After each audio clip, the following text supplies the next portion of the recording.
Kære publikum, inden nationalmelodierne vil vi bede jer være med til at fejre et jubilæum.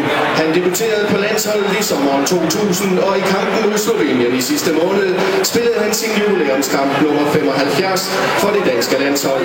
Anfører Jon Dahl Thomasson vil derfor overrække blomster til landsholdets seneste jubilar. Det er spilleren med nummer 10, Dennis!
Tak.